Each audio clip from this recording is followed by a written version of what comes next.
Hello everybody, Mitch here with Build It Better, and we are on site with Alex from Mohawk College. Thank you, Alex. No problem. Alex is going to teach us everything you need to know to build a shed. So I'm going to leave you to it. He's going to walk us through the steps, and of course this will be multiple videos, so stick with us, and by the end of this series you will know everything you need to know to frame and build your own shed.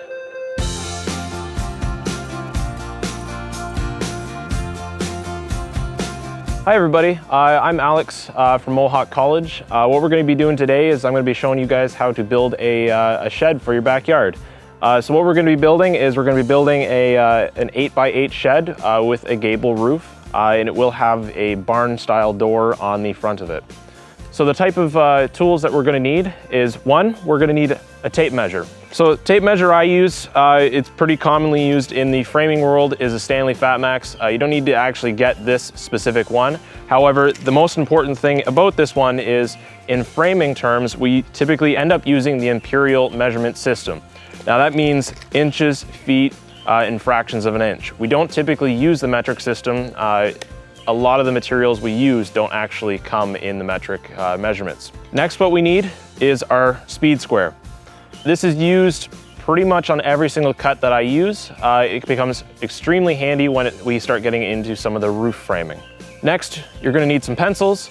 I would suggest trying to get these framing pencils. They're a little bit thicker. They have thicker lead. It won't break when you go to use it on wood, a little easier to see. And then you'll need some sort of hammer.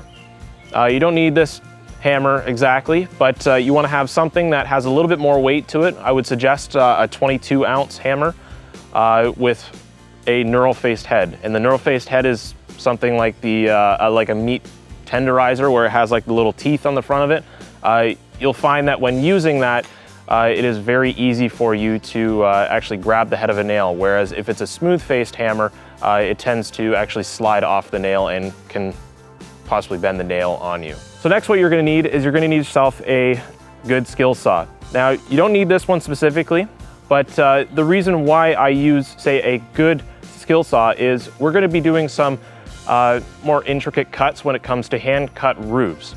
Now, having a good skill saw allows to make these cuts a little bit easier.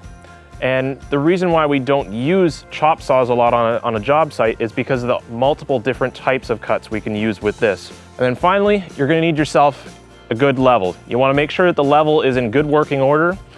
So what we'll do is, when I start framing the floor, I'll show you a few different ways to check to make sure that your level is in good working order.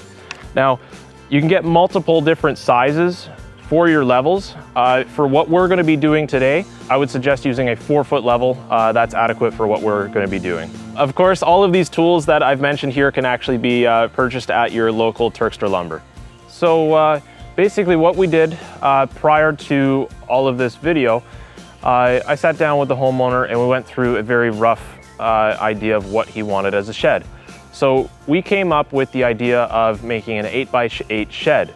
Now, the reason why we went 8x8 is because by code in Hamilton, what we can actually do is if we create a shed that is smaller than 100 square feet, we don't need to have a permit. So by doing that, we actually are not able, or we don't have to go the route of pouring ourselves a foundation for the shed, going all aggressive with actually doing proper footings with it. However, that being said, a lot of the times I end up doing some sort of concrete slab for the foundation for a shed.